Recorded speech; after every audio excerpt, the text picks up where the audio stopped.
welcome along. You know how this works. We do the questions in audio live around the planet from Mark Steyn Club members listening in Virginia or Vanuatu or wherever they are on this turbulent earth of ours. But we always have a few good questions left from the end of the live audio session, and so we pick them up and do them on video from Mark Steyn Club members. So let's go. First off, from Natalie Olson. Do you think the conflict in Iran and the Middle East would exist to the extent it exists today if the Middle East did not contain oil?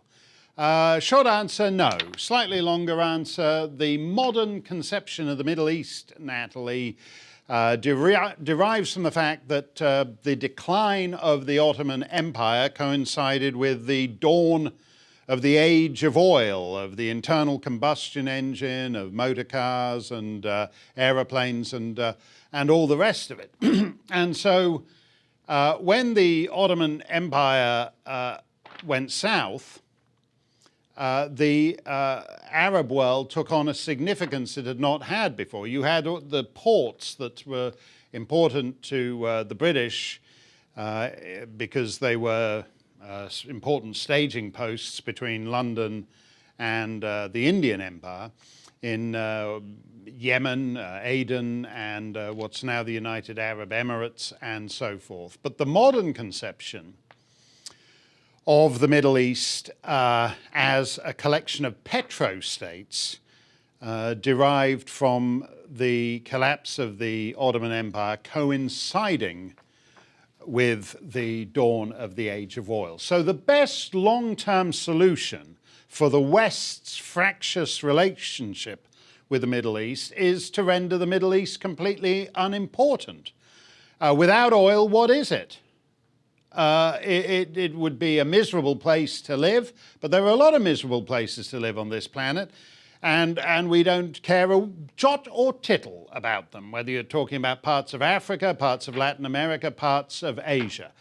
Oil is the only reason that the Middle East is on the average Westerner's radar at all.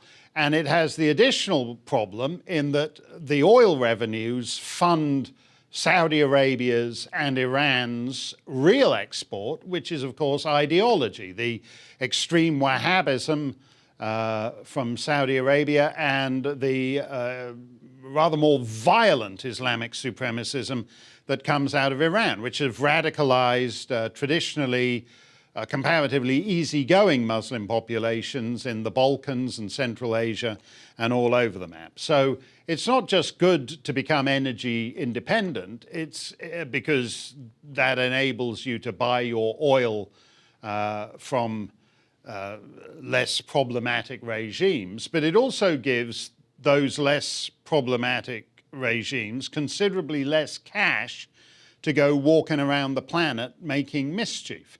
In that sense, incidentally, you know, everyone goes on about these billions of dollars that the Obama administration gave Iran under the big deal, the pallets of cash. And it's interesting to me that the pallets of cash, why do you think they wanted to be paid in cash? Pallets of cash. For whatever it is, a 10-figure sum. Why do they want it in pallets of cash? Why didn't they just have it wired to their Swiss bank accounts? They wanted cash because the Iranians knew all along they'd earmarked it for various of their terrorist proxies around the world. That's why we had pallets of cash. So the question is then, how do you make the Middle East unimportant, Natalie? And the best way to do it is to become energy independent, which the United States is. So that one of the 10 biggest growth markets for oil and gas between now and 2030 is Pennsylvania. If your oil and gas comes from Pennsylvania, if it comes from Alberta, that's that's good in every sense because it makes the Middle East unimportant. And that's a problem for those who live there because they have a miserable life. And there are two solutions to that. If you're these open borders progressives, all the people who live in miserable parts of the world, all 6.5 billion of them or whatever it is, can all move to the United States and Europe. That's the progressives' view. Or the slightly less insane version of that is they can all stay where they are and make their home countries better. And the best way to do that, in fact, is to change the dynamic there, because petrostates, states that have nothing going for them except oil revenues, tend by their very nature to be lethargic when it comes to the necessary energies to create a functioning society. Thank you for that, Natalie. Excellent question.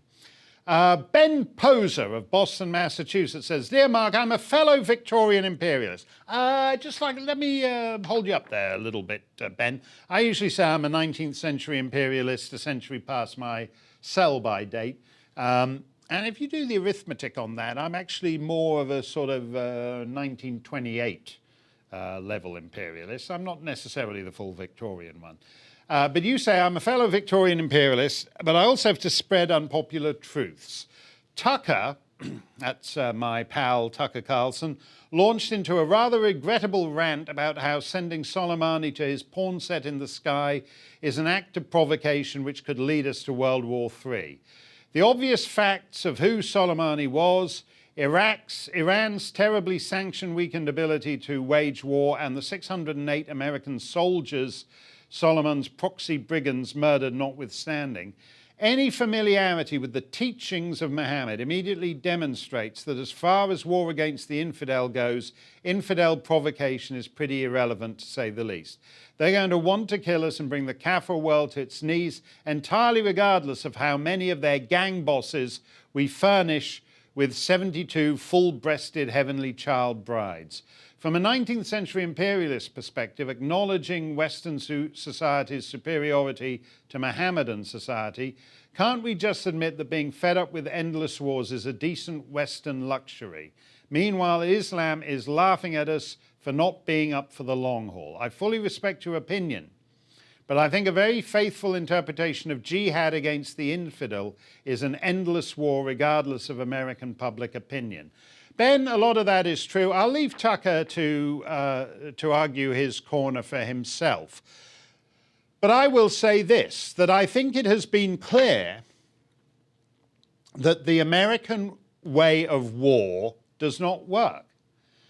And I think it's been clear, in fact, if you go through Korea and Vietnam and the first Gulf War and the wars of the 21st century, that in fact it hasn't worked now since VJ Day 3/4 of a century ago.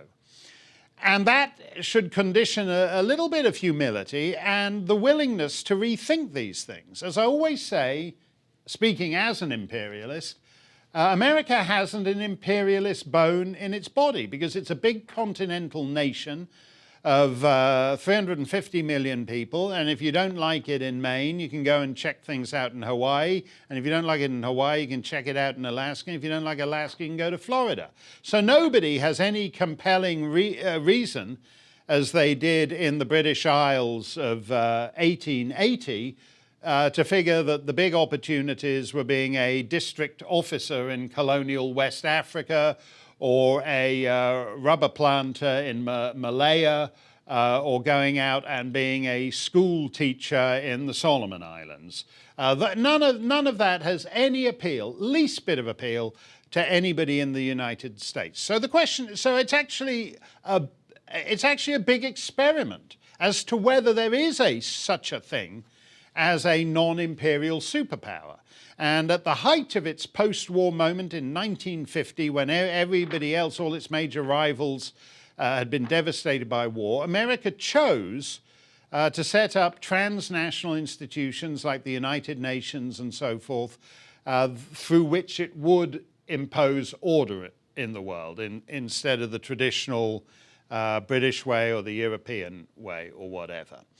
And it worked, actually, when it had an openly competitive rival in the Soviet Union. The whole thing has gone a bit to pieces since the Soviet Union went belly up. And so we have to, but we know from 2 pointless decades running around the Hindu Kush in Afghanistan and almost as long in the Sunni Triangle in Iraq, that we don't do full-scale shock and awe occupation. Actually, we don't do that terribly well, and it doesn't pay off for us in the long run.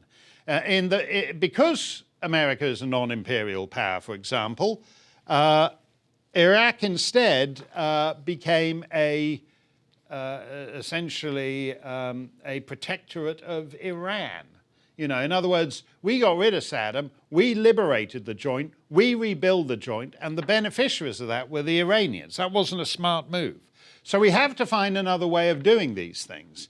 And to my mind, just droning Soleimani, droning al-Baghdadi isn't a bad way of doing it, at least until something better is invented.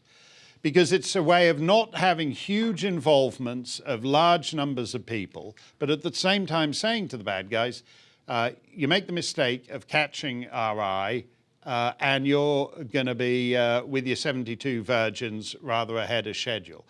That's actually not an unuseful, in the absence of any more considered strategy, that's actually not an unuseful tactic. And we should give some thought to that until something better comes along. And something better should have come along by now, but at the Pentagon, there's still wargaming scenarios for a Russian invasion of the German plane. So who knows what they're planning over there. Kate Smythe writes from Sydney, New South Wales. And Kate says, the emphatic US response in the case of Iran appears to highlight the deficient response in the case of, quote unquote, our friends the Saudis and Sunnis since 2001. On Tucker Carlson's show, Colonel McGregor predicted that any further escalation in current hostilities is likely to involve enemies more significant than Iran, including Russia, China, Turkey, and ISIS times 100. Your thoughts? There's always an ISIS. 20 years ago it was Al-Qaeda. In parts of West Africa, it's Boko Haram. In East Africa, it's Al-Shabaab. In the Levant, it was ISIS. There'll always be something. There'll be some, because Islam is culturally confident at the moment. And along with other expressions of that cultural confidence, there will be malign terrorist expressions of that cultural confidence. So Al-Qaeda comes and goes, ISIS comes and goes, Boko Haram comes and goes, but there'll be something else. There'll be some other thing for that. So I don't think that's anything to do with whether you drone Soleimani. As to all the great game machinations, Russia, China, and so forth, I'm not a subscriber to stability. I think stability is rubbish. Everyone knows this. You look at the most placid river. It's always moving. Placid water is always moving somewhere or other. And so stability is in that sense an illusion. It's like the frozen lakes in mild winters that we have in my corner of northern New England, where it appears to be absolutely still on the surface, but underneath the water is still moving. So generally speaking, you can be the top dog, and this really gets back to what we were talking about, to America's unilateral moment. You can be the top dog in the world, but that's not a trophy you hold unchanged in perpetuity. You can have a situation where, generally speaking, it appears to be stable, but somebody is either declining gracefully or gradually improving their position. And great powers are always, Russia is very interested in how it plays off China against America and so forth. Those considerations always go on. Trump has been the first president really in 40 years, to give serious thought to China and to the great central question. Do we want a world in which China is the dominant economic power? That's not the same as the 19th century, late 19th century, when America, Britain, Germany were all competing to be the leading economic power in the world. They're all basically playing by the same rules. They're all essentially in the same game. Whatever you think of the virtues of American republic versus British-style constitutional monarchy versus Germany's more absolute monarchy, but with its nascent welfare state or whatever. They're all essentially operating in the same territory with huge degrees of overlap. That is not the case with China. And China thinks that this is part of a long-term destiny that is the central recalibration of the planet, that the last half millennium of Euro-American dominance has been an aberration, and the natural rulers of the world are returning to their natural position. That's a central geostrategic challenge that doesn't involve war, doesn't involve, although, you know, if you bungle it, it'll come to that. It involves essentially a geostrategic maturity that asks whether it's the world we have created, in which every bit of worthless crap in every American house is made not in Michigan, not in Illinois, not in New Jersey, not in New York, but instead is made by quasi-slave labor in China. Whose interest is it for that global economic model to become so dominant that China, a country that doesn't even have an internal domestic market in the sense that 19th century Britain or Germany or America would have understood it, that China, nevertheless, without an internal domestic market, becomes the dominant economic power. And Trump is the first, whatever you feel about Trump, Trump is the first president in 2 generations to actually seriously ponder that question. Ray Winchester writes, hi Mark, a question I cannot get an answer for. Why does Boris, as in my old editor, Boris Johnson, who is now Britannic Majesty's First Minister, why does Boris Johnson support the Iran nuclear deal? I have had 2 answers. One, we would be inundated with refugees if any war broke out in the UK. 2, the UK gets oil and gas from the region. Both don't make sense, as refugees would have to go through Turkey first. Some would get across the channel, but not millions. Doesn't the Middle East only produce 20% of the oil nowadays? So not very good arguments for supporting the mad mullahs. Most of this, I think, derives from Franco-German interests, which have much more significant trading interests with Iran, Ray. And I would say it derives from the sort of European Union solidarity that is a hangover from the Tony Blair regime and David Cameron and Theresa May and all that. In other words, it's a way of thinking about the world, that the European Union has trading interests with Iran that are their principal consideration. I think this is stupid and short-sighted, and I would bet you that Boris doesn't believe it. I think there are Franco-German ministers who actually enjoy their flights to Tehran and enjoy shooting the breeze with the foreign ministers, Zarif and all these other guys. I don't think Boris is one of them. But I don't think actually opening up a breach with his so-called European partners on this is a priority for him right now. And I think he will start to change his view on that. Peripatetic, possibly not his real name, says the reference to the Ukrainian Airways plane that the Iranians blew out of the sky as it took off from Tehran. I read that a Canadian couple were killed in the downed 737. They had returned, quote unquote, home to Iran to marry. As a naturalized American, America is my home. Well, Perry, I'm inclined to be generous on this. Something like a third of the passengers on that plane were my fellow Canadian citizens. And that's slightly perplexing in the sense that Canada does not have diplomatic relations with Iran.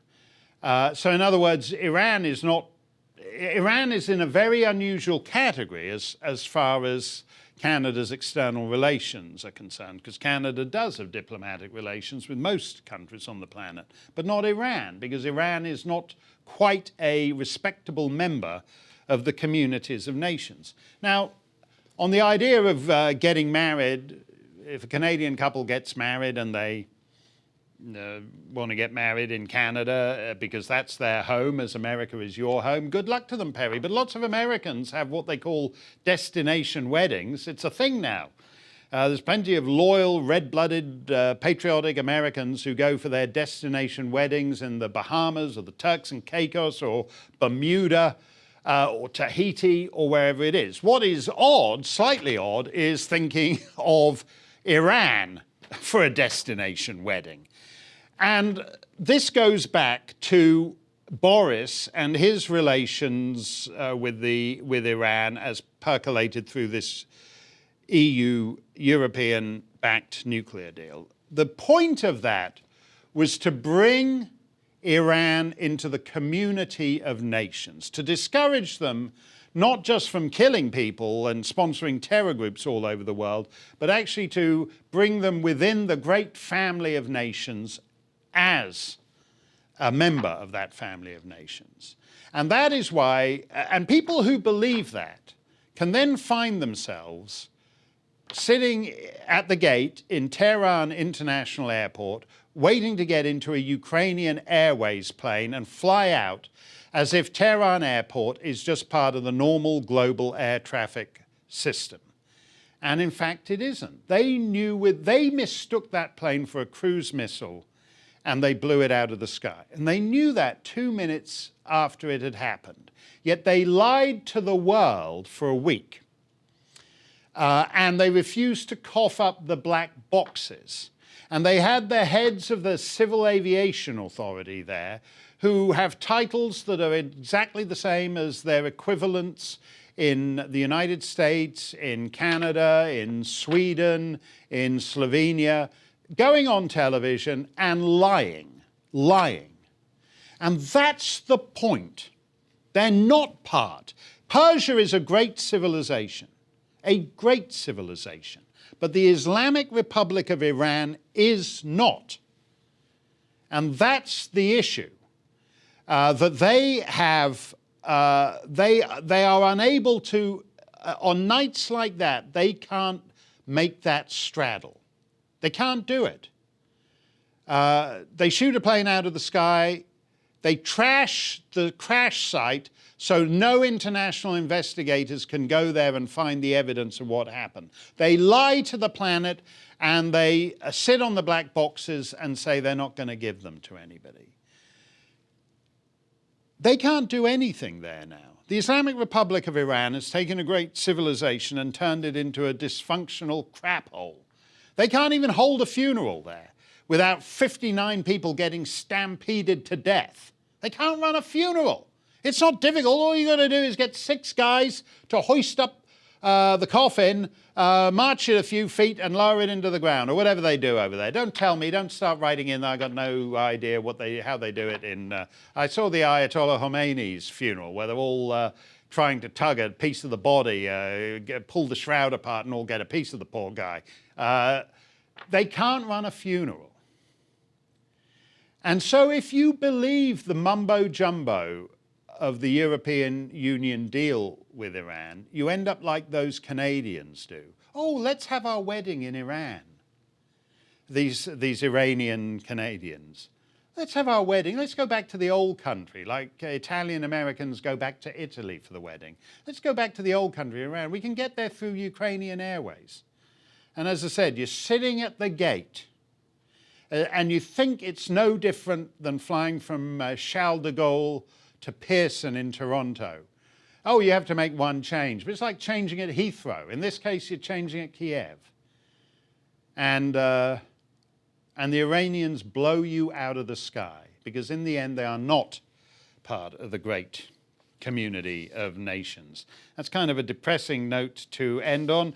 So let's see what else we got here. Oh, Andrew says, are you concerned that Justin Trudeau is jealous of the Steyn beard? Yes, I didn't know this. Apparently, Justin Trudeau, my country's 12-year-old Prime Minister, and the leading Al Jolson impersonator of the 21st century. There used to be a lot of those about. If you went back 50 years ago on any kind of variety show, talent show, there'd be any number of people giving you the full mammy.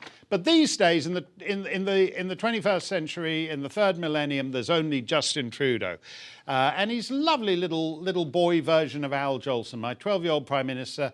It's astonishing. He started shaving. I had no idea. And having started shaving, he then decided to stop and grow a beard. Look at this beard of his. Look at that. Look at that grey beard.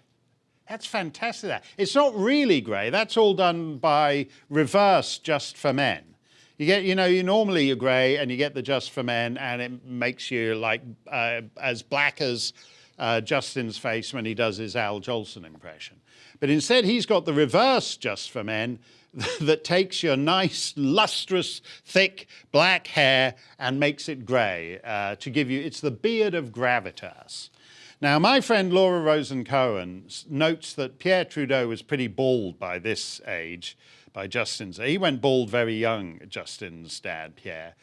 So she reckons that, in fact, Justin is bald, and that's a wig he's wearing. And if you notice in this picture of him with his beard, you can see the join of the hairpiece. I'm just saying.